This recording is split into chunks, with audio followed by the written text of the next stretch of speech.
Good evening, everyone. Thanks for joining us tonight. This is, as mentioned, Con Policy Demon Hunters, the panel where we're going to be talking about conventions, codes of conduct, and harassment policies.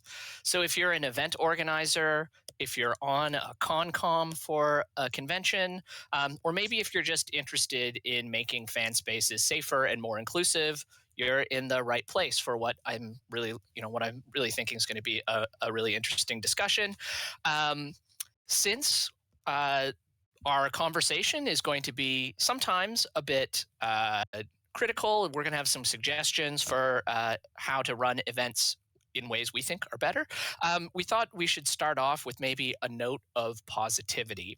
So all of our panelists are going to introduce themselves, and we're going to include in those introductions a special memory or experience from a fan convention.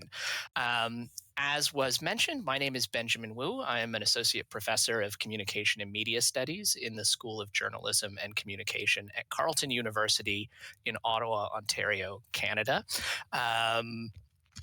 My work as a researcher has sort of focused on three main topics over my career. Those are comic books and graphic novels, fandoms and fan communities, and media industries and the entertainment industry. And at the center of that three-part Venn diagram is fan conventions. So for the past 6 or 7 years, I've been working on projects related to conventions, and including a project that Kate has been helping out with for the last little bit on policies. So that's why we're here this evening. My special memory of a convention, the last time I was at San Diego Comic-Con, I came out of a random panel. I can't even remember what it was. And sort of could hear the Imperial March from Star Wars being played somewhere, which is, not the most surprising thing to happen when you're at a big Comic-Con. But I get on the escalator to go down to the main floor of the convention center and realize it is coming from a guy who is just playing it on the trumpet as he goes down the escalator, 2 meters in front of me. And so I ride down the whole escalator with him playing it. And he timed it so it kind of comes to its finale just as he lands on the first floor, and the entire crowd around him, kind of hanging out in the convention center, just starts applauding. And then I am awkwardly standing there like John Travolta trying to get out through all of the applause. So that's me. Next. Sure. So my name is Kate. I'm a PhD candidate at Carleton University in communication. And yeah, I also work in the RoCCET Lab that Ben runs.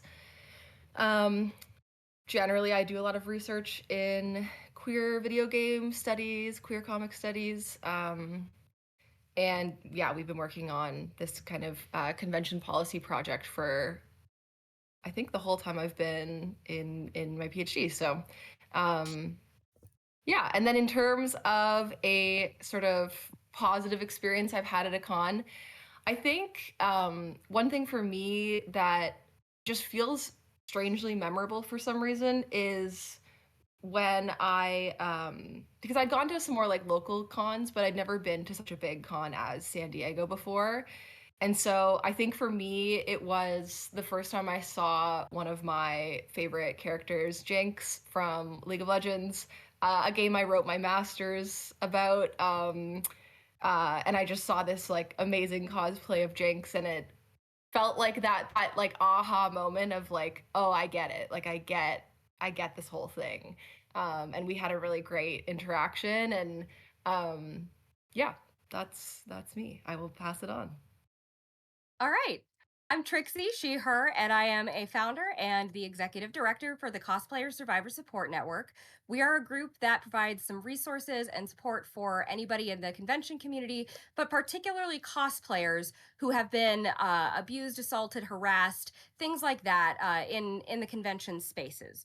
So we actually met the RoCCET Lab folks at MagFest earlier this year in just a totally serendipitous moment, and it was a wonderful start to a collaboration, and we were so excited to be chatting with each other and to y'all.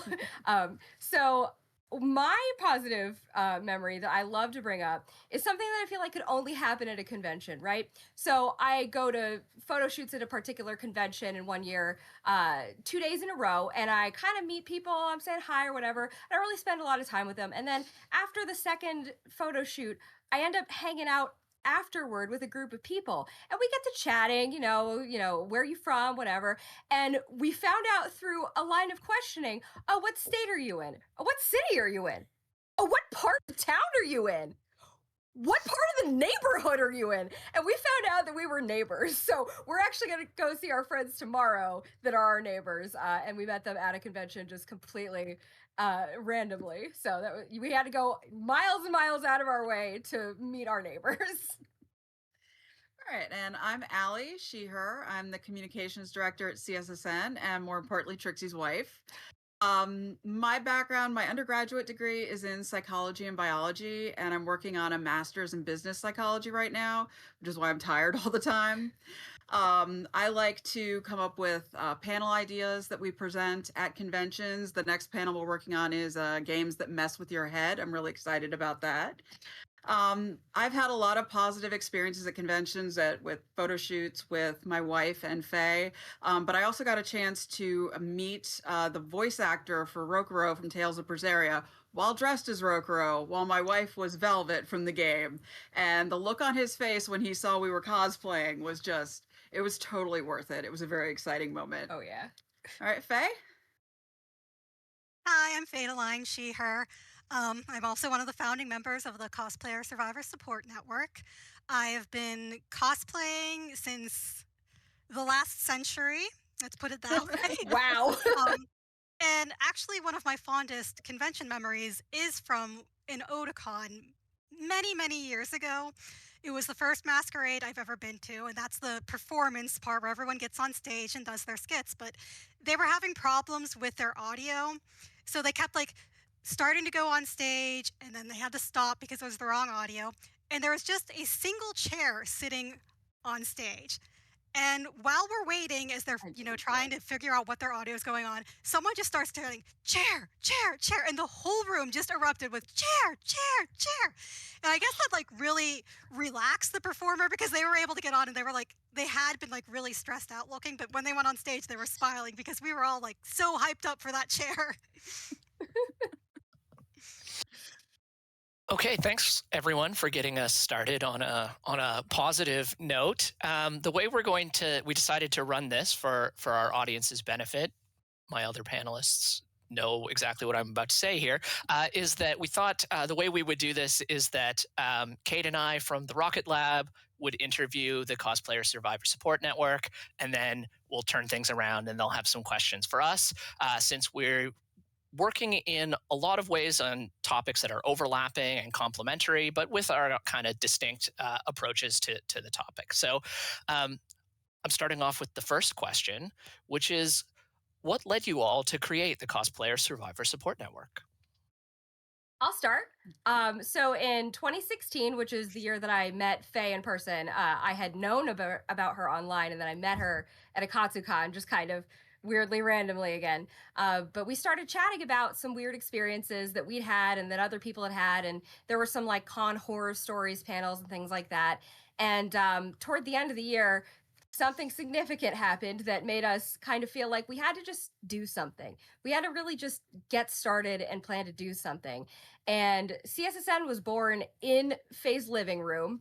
I drove out to see her. I'm in Ohio. Where she is right now. She's in Pennsylvania. Well, no, it was the other one. Oh, right. Because it was years ago. You weren't even there. But yeah, so that's kind of how it started. Yeah, and I think a lot of it is that I've worked staffing for cons for a long time, so I had kind of an idea of areas that conventions are traditionally pretty weak in, and realized harassment really is an area that a lot of cons don't really seem to know how to handle. And I think we decided, that's something that we can do to improve our communities, is to start pressuring cons to, do better, and provide them resources really to, figure out how they can do better. Yeah. Yeah, next question. Was the report card reviewing harassment policies always part of your vision for the organization? So, no, but it was the greatest thing I think that happened. So originally, Faye and I were also part of Uplift, uplifttogether.org, rest in peace. They're defunct now, but we had a project for them where we were going to go look at several different big conventions policies and see kind of like what they looked like, what was in it. And then we came to realize that there were a lot of conventions they were asking us to look at that didn't have policies. And we were like, this is weird, gonna put a pin in that one and come back to it eventually. And then Allie came into our lives, and she is kind of our web mistress. Would you like to tell them how you kind of came up with that? Well, I know I think one of you even made a comment about, I wish I could flunk this convention because it was so bad. So we just kind of came up with the idea of, well, if there were criteria that we absolutely needed for a convention policy, what would they be? And then this is all publicly available information. Why don't we put it online and say, hey guys, you're not meeting the basic bare minimum for what we expect of a policy. Yep. And I do have to give credit where credit's due. Faye is the one who mostly came up with the final 6 criteria that we have today.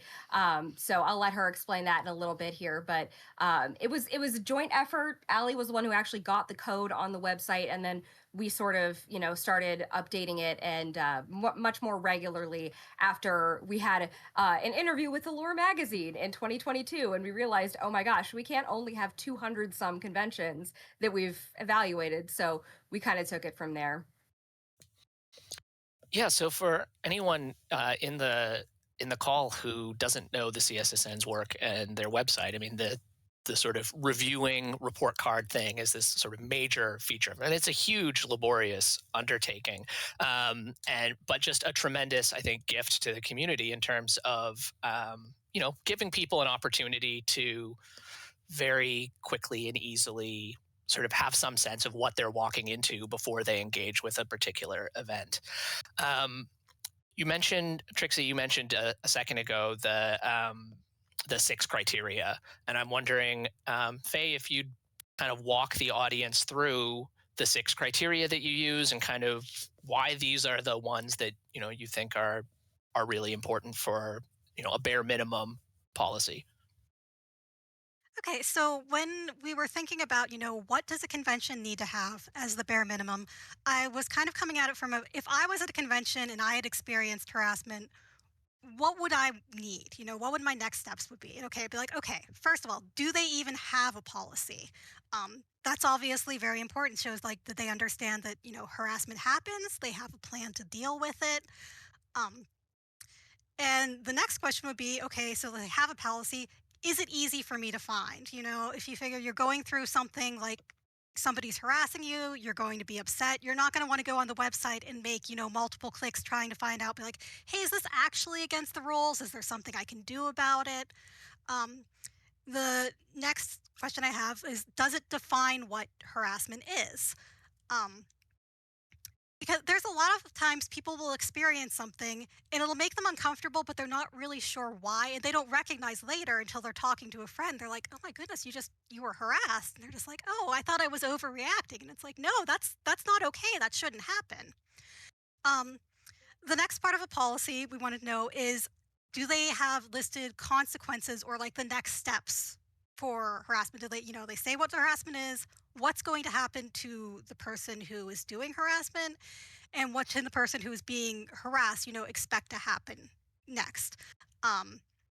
And it also needed to address if harassment is done by staff, a vendor, or guests. It needs to apply to everybody at the convention. There's a lot of times people won't report anything because they think, oh, well, that person was staff and they were harassing me, and I know that they're not going to believe me. And we want to be sure that conventions acknowledge that yes, this can happen to anyone. Anyone can be an offender. Anyone can be a target. And our last issue was, is there a point of contact that you can access? A lot of cons would be like, oh, just find staff, and that's not really convenient sometimes. A lot of now are doing an email, which is very helpful, and some even have a phone number, which is extremely helpful. Especially if you're in a place where you can't just, find staff, or if it's a small convention and they don't have like staff T-shirts or an info desk. Um, so those were the 6 things that we decided were probably like the bare minimum. But the amount of shows that do not hit that bare minimum it's a lot. Actually, it's about 48%, which we learned looking over our stats recently, as of November. So we're gonna do another update very shortly, do another round of evaluations for the next month. But it turned out to be about 48% of the conventions that we evaluated did not have any kind of policy, or the policy that they had was a single line that said harassment will not be tolerated, and absolutely nothing else, no consequences, nothing. So the number that we come back to the most often positively is that 6% of the conventions we've evaluated have policies that meet the bare minimum or more. So some of them, of course, are going to do more than just those 6, and we always hope that they do. But the bare minimum is about 6%, which feels a little depressing. But it's good to have some numbers. It's good to be able to share the exact statistics of what we're seeing, because that can affect change. Yeah, for sure. And you mentioned earlier, right? You went from having, around 200 conventions reviewed to now over 1,100 conventions. Is there anything else you can share about what you've learned from doing this work? I know you had a lot of statistics that you kind of put together recently as well. Yeah, so I think I mostly covered what we found. Obviously, the other percentage is going to be the conventions that fall somewhere in between. They have some of the elements, but not all of the ones that we consider to be, bare minimum. But so we now do updates on a monthly basis. I'm usually the one who's going and doing the evaluations, and then we put them on the website. Allie very brilliantly recently put together a map of the United States, because that is where we are focused. The RoCCET Lab folks are in Canada, for those who are just joining or don't know, and we are located in the United States, in Ohio and Pennsylvania, respectively.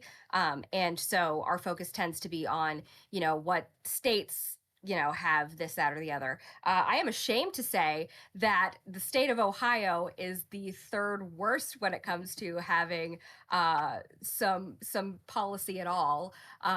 They have the 3rd highest of absolutely no policies at their conventions, which is a story I will maybe get into later. But it's bleak out here sometimes, and just doing something feels like it's helping. So in the journey of evaluating all these conventions, we see some patterns. We see what we call the industry special is when there's 4 out of 6 criteria. They don't cover staff, guests, vendors being potential offenders. They don't cover a contact or a form or something. So it's great that they are addressing that harassment happens, and that they have a definition, and that they have some consequences listed. But how evenly those consequences are applied is something that is often up to individuals' judgment, and that can get a little bit sticky, as it were. So I would love to see for all the industry specials to move to that 6 out of 6, so that we don't have to dock them. But they are trying. Over the years, we've seen a lot get better. Yeah. We have seen a couple get worse. But if I can chime in with one thing, one mantra over here that they're probably tired of hearing is assume ignorance, not malice. Yep. We generally think that con organizers are doing the best they can with what they know, and they put up a policy and they think this is great. It looks like everybody else's policy, so it must be great. And it doesn't necessarily mean that they're pro-harassment. And whenever we reach out to a convention, or we encourage other people to reach out, we always want it to be in a positive light about, we want to help you. Here's what you can do. We don't usually go in guns blazing like, you guys are the worst ever. No. In fact, I don't think there's, even in the most acrimonious of cases, I think we've been as kind as we can be, because it really does come from a place of, usually it starts in Dave's basement, and it's just everybody's friends at first. And so it's not thinkable that anybody would be harassed in Dave's basement. But now, the more that I say Dave's basement, sorry, Dave. Not trying to make you sound like a creep, but it's organically friend groups come together, and then more people, and then more people, and that's how you end up in a situation where they might not have policy that's going to address everybody's needs. You've talked a little bit about, in that answer, about the attitude that you try to bring to your communicating of the results of your exercise. What has the response to your work been from con goers and from con organizers? Yeah. I would say from con goers, it's been pretty positive. Like I said, sometimes people don't realize that they've been harassed. They just know that they've been made to feel uncomfortable. And having the language to describe it and to know what their next steps are really has made people feel like more empowered that, oh, yeah, I can do something about this. I don't have to just, write it off as like a creepy thing that happened. Um, so I would say overall from congoers, it's been positive. We do have people that disclose to us a lot about things that have happened to them at conventions, which can be pretty I'm not sure what the right word is. Re-traumatizing. It can Yeah. be, depending. Because it's awful to hear about things that people have experienced, but in a way I'm also glad that they feel safe enough that they can explain it to someone that they know understands. Yeah. 100%. 100%. And it's great to see that they feel comfortable with our philosophy. They feel comfortable with us.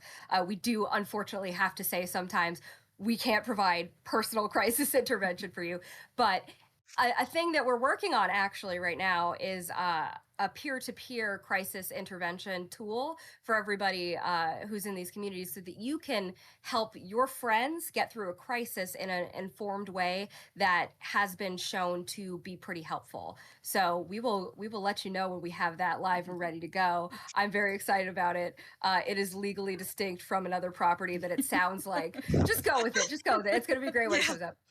But yeah, we love being able to connect with the community in that way, and it really did come from the community. So we've always been kind of a little hesitant about how convention organizers are going to react to this, because our first concern was we don't want to get sued, right? Like, okay, we have to do something that is publicly available information. So unfortunately, if your convention has something that's private for your staff only, that we can't see, that you have a great policy but we can't see it, we can't rate it. We're not going to go based off something that we don't have access to, because that's the way that confusion happens. So unfortunately, this does include things like online spaces that are exclusive. It used to be Facebook groups, used to be a place where a lot of people, unfortunately, Discord may or may not have the same issues as the Facebook group when it comes to being a space that you have to sign up to be in. You can't just buy a ticket and go to that space, and that's so we were of course concerned with are they going to think that this is taking an unfair shot at them, but most of the response has been okay, if we have gotten response at all. Most of the response has been no response, but other than that, we've gotten some conventions that have reached out to us and said, hey, could you please reevaluate? We took a look at what you had on your website and we were not proud of it, and we would love to update that. One that comes to mind that I'm really proud of that I'd love to just share is Anime Boston. They had a really weak policy. They reached out to us and they had updated it, and it was an easy, brilliant, fast 6 out of 6. So I was really grateful to them for that. On the other hand, there are some conventions that would rather not have accountability for certain things, and I feel like that's where a little bit of the friction comes. We've never been sued, because really what we do, fingers crossed, I don't think we really can be, because we're just bringing attention to what's publicly available. But we do hope that those conventions understand that we're doing this out of love and out of a desire to protect our conventions, because when they're safer, they're more fun and more people want to go to them, and more people going to them equals more money for you. Always be closing. So so that I think wraps it up. Yeah, I think so. So now we have questions for you. So many questions. Since I first discovered your panel when I was looking at the MagFest guidebook, and I saw it and I was like, Trickssi, someone's giving a panel on convention harassment. What is We this? said, and we were in bed in pajamas, and we were like, oh, "This is so exciting!" And unfortunately, I had to leave early, so I couldn't beat you. But I was absolutely thrilled to get the rundown and to know that there are other people who are making the steps and doing the work to try to improve things just makes me so happy because it didn't used to be that way at all. Yeah. So, what I wanted to ask is what was there like a particular moment that made you think, hey, I want to start studying convention policies? Yeah, this is a great question because it sort of unfolded in two stages, and I'm going to do like one of those annoying new TV series that start with a in media res and then jump back like three days earlier, right? So the obvious answer to this is the pandemic happened. I had a number of research projects on the go related to comic conventions and comic arts festivals. I just gotten a big grant to spin up the Research on Comics Con Events and Transmedia Lab, the RoCCET Lab, and recruited a bunch of graduate students to start working in the lab, and made commitments to those folks about having research work to do. Um, and then the pandemic hit, and all of the live events that we were going to be studying were put on hiatus or canceled or whatever. And the university still wanted tuition from graduate students. So, like, I was thinking, like, okay, what can we do to keep the momentum going in some other form, right? Like, what is work that meaningful work related to conventions that we can do when no conventions are happening and we're all just at home on our computers on interminable MS Teams calls. And that was when I remembered a couple years before that, 2017 or 2018, I was the examiner on a master's thesis here at Carleton for a project, a thesis written in the Women's and Gender Studies program, where the candidate, her name's Victoria Lemons, shout out to Victoria, had written, had done a thesis about fat shaming amongst cosplayers going to anime conventions in Canada. And as part of that, had gotten into some of the sort of still kind of sort of early emerging, following along with some of the emerging organizing that was happening around anti-harassment, from sort of 2008 up to whenever she had to stop writing it to just stop researching it to just finish writing it. And in the defense, I remembered her saying, like, oh yeah, I found these people that have been like doing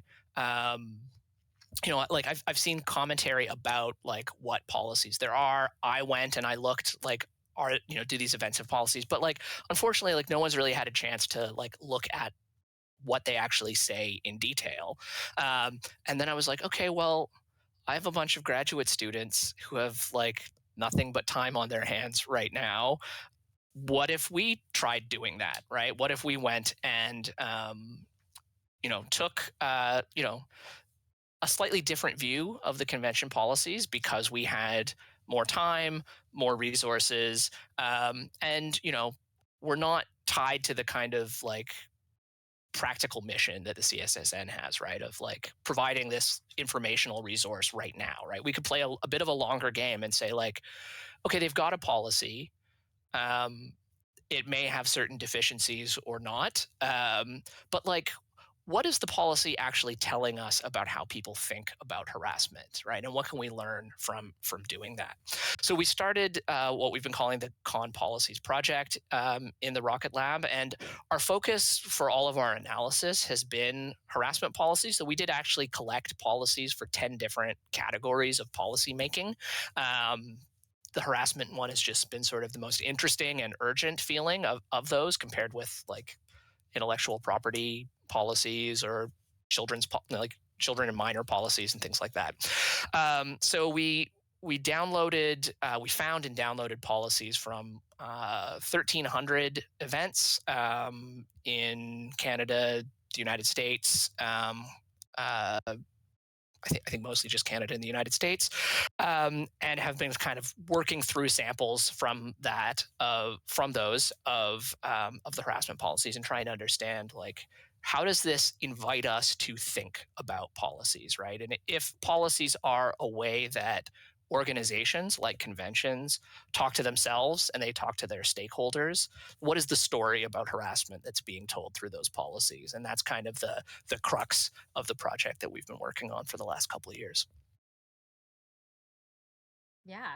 As kind of a quick follow-up question, how did you first discover CSSN? Like, I'm sure that some point earlier on in your research you probably found us, but I'd be interested to know how that sort of happened.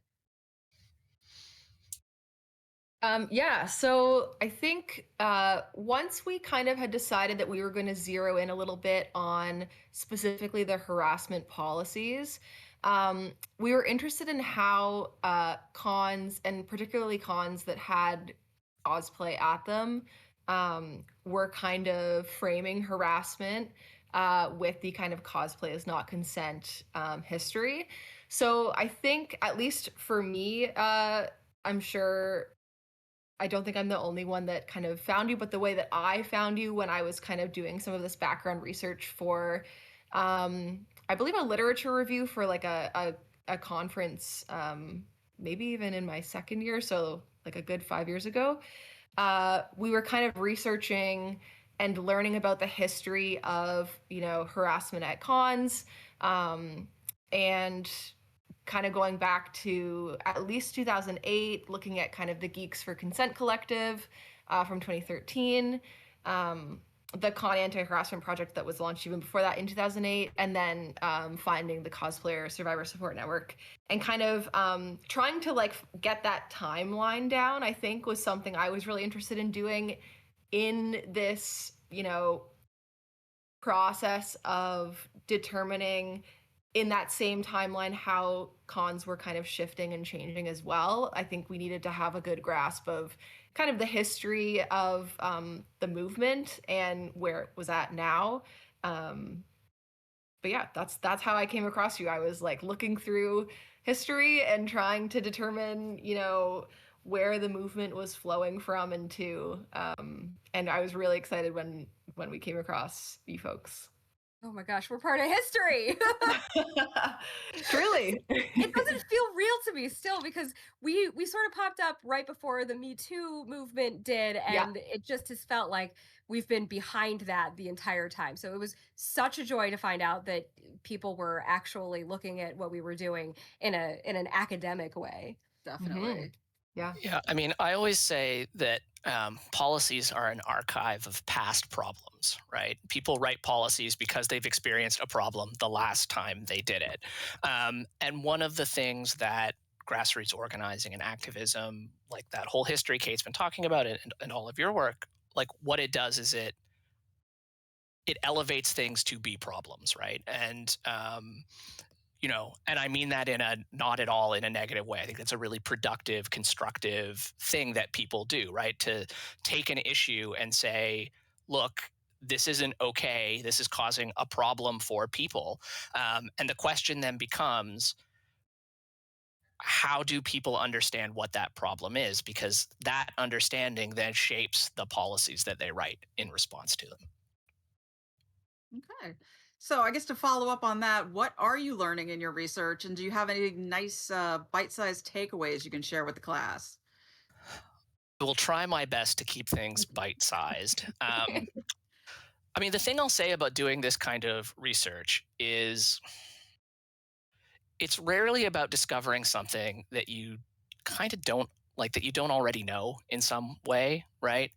It's about sort of by looking for patterns, looking for things that sort of show up often. It's about helping us to re-articulate the things that we already know in a different way, and to sort of look at those things a little bit differently. So I don't think much of what I'm going to say is going to surprise you guys. because I mean, you've been living and breathing this stuff for a long time too. Again, maybe our take on things is slightly different, and that can be really productive and interesting. I'd say, the thing that really strikes me as I think about all of the policies that we've read as part of the project is how often there's a gap between the values that events profess, right? The things that they want to be, right? They want their events to be fun, and they want them to be cool, and they want them to be welcoming to, you know, to their audience or to their community.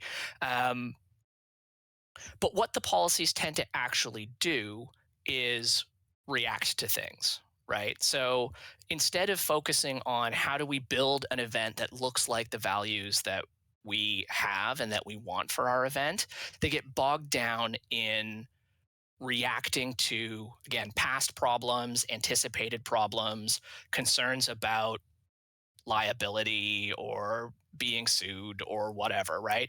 And so the policies end up, doing things like trying to list every bad thing that anybody could do. And that is a game you will never win, right?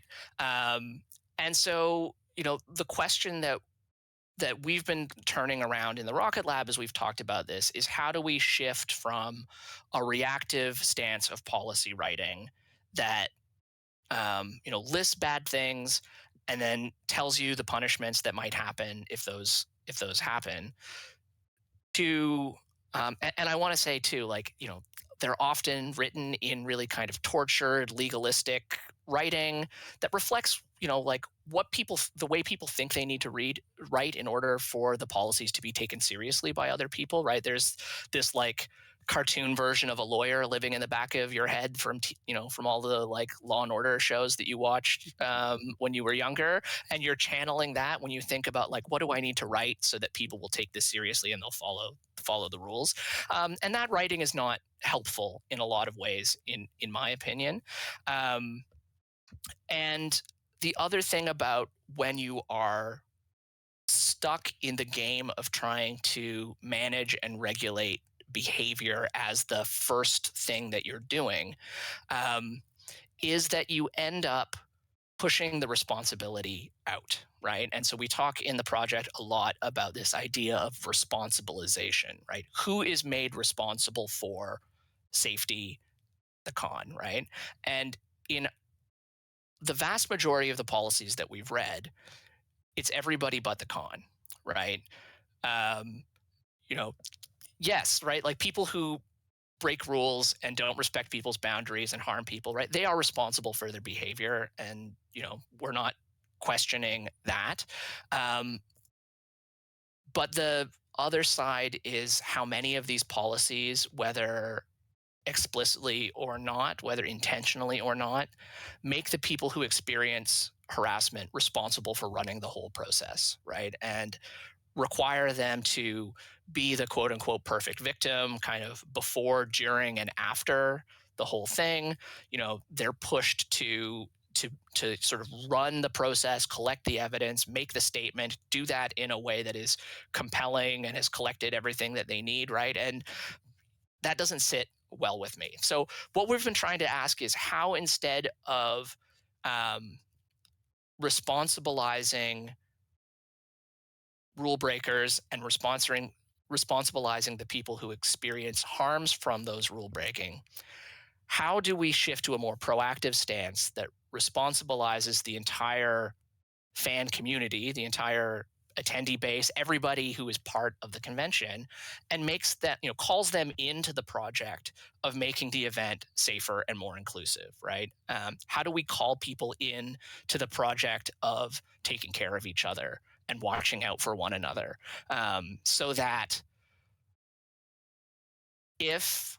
when, God forbid, a bad thing happens to you, right? As you say, like, you're not stuck looking for a person in the right colored t-shirt. Like, someone else who sees that happening is going to step forward and ask you, like, are you okay? And how can I help you? Right? Is there someone I can get for you? Do you need what do you need in this moment? So that's the kind of shift that we're trying to conceptually think about. The way we've been getting there is just by reading the policies, rereading the policies, putting them into a program called NVivo, which is a computer-assisted qualitative data analysis software application that allows us to tag text and then like pull all of those little tags together so we can read everything that we've coded responsibility together and see like, okay, how are these similar to or different from one another, right? What are we seeing here? What aren't we seeing here? We've been really interested in questions of definition as well. I think a big takeaway from our our analysis is that there are really three main clusters of thinking about how do you define harassment. The first is a definition based on a lack of consent, right? Harassment is anything where people haven't consented to it. There's all of these have a certain, there are aspects of them that are on the money and there are aspects of them that are a little off base. And we're concerned that if you talk solely about harassment as a kind of something that happens when you haven't like done the right like data transfer protocol of consent from one person to another, right? That obscures the fact that harassment is a phenomenon of gender-based violence, right? And we lose that if we talk about just consent as this kind of empty thing, right? That gets traded. The second cluster is definitions that focus on the law and legalism, or they cite the law. They say like anything illegal outside the convention is illegal inside the convention, or they're citing the code of conduct of the venue where they're being held. And I mean, one of the things that this kind of tradition of how to write these policies borrow from is like workplace harassment policies, which are often these so-called zero tolerance harassment policies. And so many con policies will say like we have zero tolerance for whatever, right? And I mean, one of the things that misses is that many zero tolerance policies have been written by corporations and employers, right? Very specifically because then when someone says, look, I was harassed, this is actually a legal defense of the employer's responsibility. They say, well, we said we had zero tolerance, so it's not our fault, right?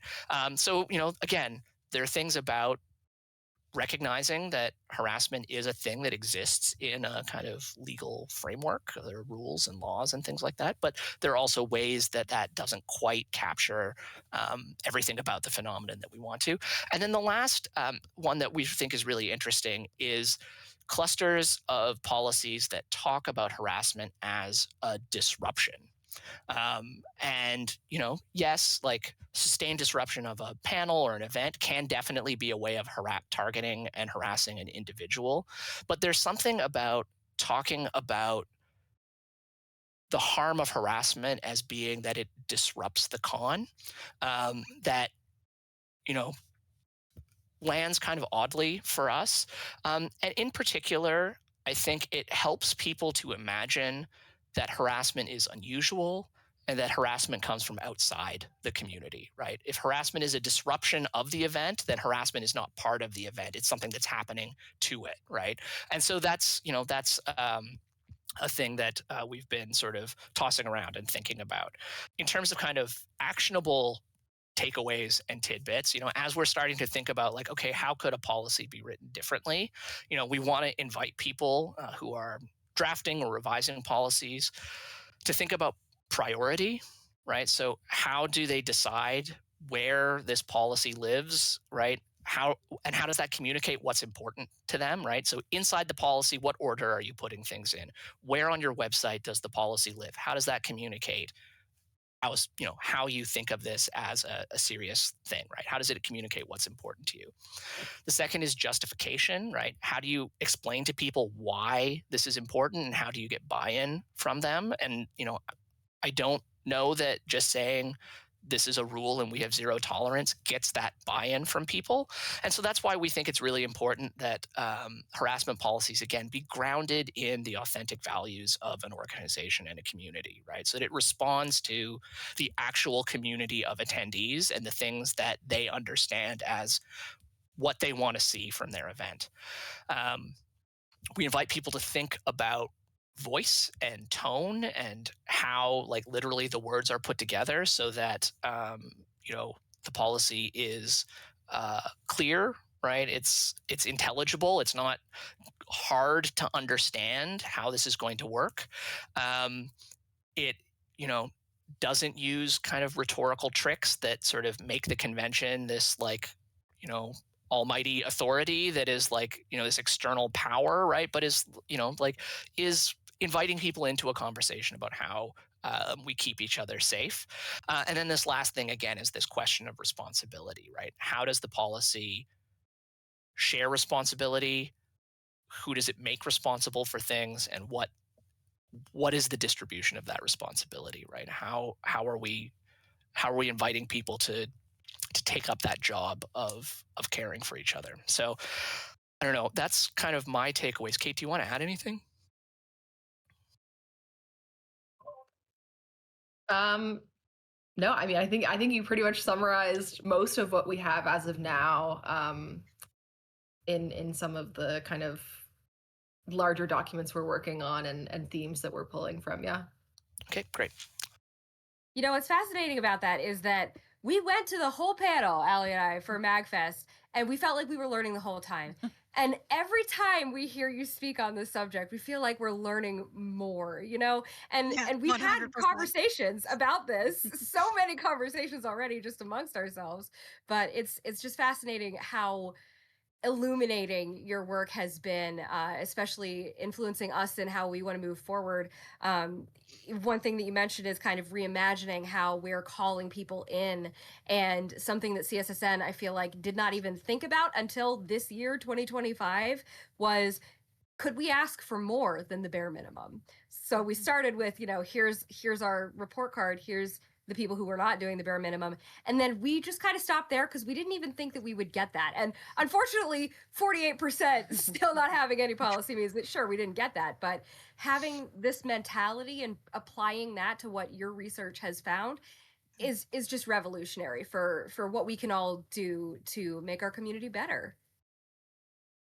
I mean, thank you. That's very kind. I'm blushing here. I'm thinking about, there's a book I love by a British scholar named Raymond Williams, who was doing a history of kind of labor movements. He called it the Long Revolution, right? And we think of revolutions as things that happen kind of all at once, right? But he said, these things actually take time, and I guess I just want to say, right, like, things feel like they take, there's no movement, and then things happen very quickly. So keep at it. We'll all keep at it, right? And see if we can get to the other side of that long revolution. Yeah, I think we're kind of running a little bit late on time, so we'll just skip to our last question here. So we have a little bit of time at the end. Okay. So we're the anti-harassment people. We tend to be very laser focused, and that can give us kind of tunnel vision. So do you feel there are other gaps in studying conventions and convention communities that could benefit from looking at it through an academic lens? Yeah, 1000%. I mean, I think, Ben even said earlier we had 10 kind of larger topics that we were pulling from within the conventions. Minors, props, I believe, was one. And one that props is interesting for sure. One that I've been really interested in is looking at accessibility at cons. It's certainly something we were pulling from as well in our sort of policy collection. And when we went to San Diego Comic-Con as a lab, I saw, right, a lot of saw and heard a lot of about a lot of accessibility difficulties that folks were having, right? You can just sort of witness them, you can kind of overhear them. And then also they have their kind of yearly talk back panel where they, invite feedback from the community as the last panel of the con. And, at the talk back panels and from speaking to Ben and some of the other, academic collaborators for that project, right? The talkback is often a place where accessibility is a major theme. And so that's been something that I've been really thinking about, and kind of, cons can be really overwhelming at the best of time for folks who are like able-bodied and don't have any, disabilities, invisible or visible. And so, thinking through what that looks like, and how the policies are kind of providing accessibility, or perhaps often not providing, what folks need, is something that I'm really interested in working on. But yeah, I mean, like I said, there's, even just within our collection of policies, there's so many areas that could be looked at further. There's plenty of fandoms still under researched, and so forth. Yeah. It's so Yeah, fascinating too that you. Oh, sorry. Go no, ahead. go ahead, Trickssi. Oh, I was just gonna say that it's interesting that you bring up the accessibility thing, because in when the pandemic hit, we were like, we should add to our things that we do with CSSN. Why don't we start looking at the accessibility policies in addition to the harassment policies? And we quickly learned that that was a lot more work than we were already doing. So if we ever get that sort of a project off the ground, I mean, if anybody else wants to do it, that would be great too. Anybody watching feel like it? But it is really important, I think. And that's just, again, one aspect of the things that you've looked at. Yeah.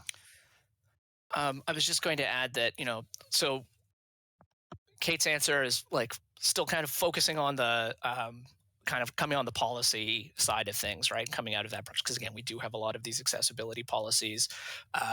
Accessibility is something that is mandated by law in many jurisdictions. The United States with the Americans with Disabilities Act, here in Ontario, the Accessibility for Ontarians with Disabilities Act. So, there's more pressure for, I think, to some extent, right, for those things to happen.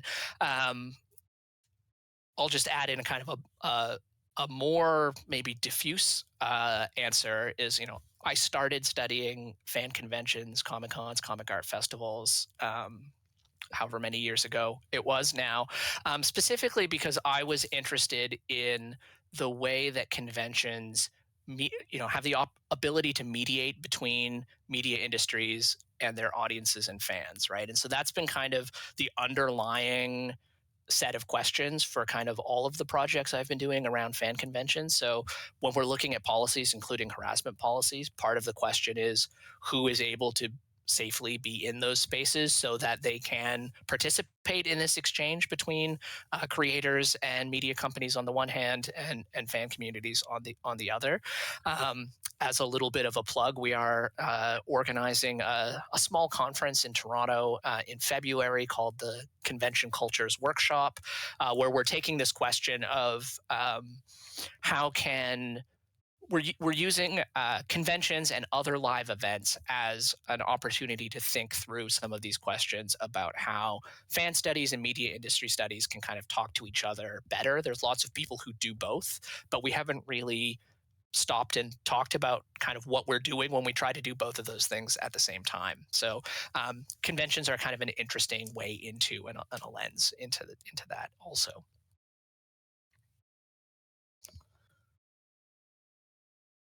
So that's the end of our planned questions. We've got just a little bit of time, and I know I think there's other events still going on here at CasaCon. So I guess we just want to sort of preview the next version of this CSSN X RoCCET collab. As was mentioned, we kind of all first met back in January at MagFest, and we've been really excited to keep the conversations going between our two sets of projects, and that's coming together now as we are working on a new sample policy or template policy, right? Sort of taking what all of us have learned from our experience analyzing convention policies and saying, can we put something out into into the world that convention organizers can use as part of a process of refreshing their policies and making some of the kinds of changes that we're talking about. We don't have a timeline for that exactly yet. I am the delinquent one that's holding things up. So, No, it's not just you. uh, but but we're but I think it's something that we're all really passionate about and excited to do. I don't know if anyone else wants to say more about that. Jump in just a little. Yeah, part of this project is not just making a template for conventions to kind of utilize and work with, but to also have a set of instructions or best practices with which they can kind of view their own policy making, sessions, so they can kind of have a little bit more context into why we recommend this, that, and the other. And that's definitely something where I forgot to mention this earlier. Allie and I are certified victim advocates through Nova. And we really love bringing the lens of advocacy into how we can be more target survivor, victim, whatever you want to say, how we can be more centered on them when we have solutions for things that arise. So that's something that we're really psyched to be contributing with using. So awesome. I know, Benjamin, you just put up the contact information. So if anybody has it, I'll also put up the slide in the chat too. But we have 3 minutes. There's a question in chat asking, what can regular bystanders like all of us in the audience do to help us push conventions to become 6.6 or higher?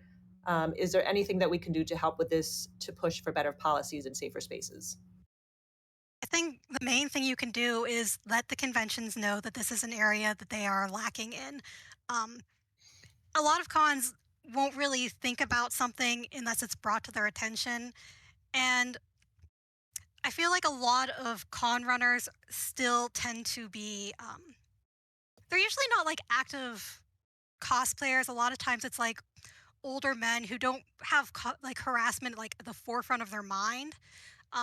So bringing it up is really like the best thing you can do. Is just contacting the convention and saying, "Hey, you don't have a policy. Here's the bare minimum of what we would need from you, and this is something that matters to me." And if you have, you feel comfortable sharing a personal story to kind of emotionally explain to them why it's important, that can really help. Yeah, and I always, again, assume ignorance, not malice. If you come out of the gate saying your policy sucks, you need to improve it, that's not going to work. Explain that you love the convention, you love going, and you want to keep going. And if you're any kind of power, if you're a staffer, if you're a panelist, especially if you're a guest, you have a little more power to say, hey, it would be really great if you guys did this. It would make a really great con so much better. yeah, and if you're a guest, you can even put it in your contract. I know this because I've guested and it works. So use your influence when you can.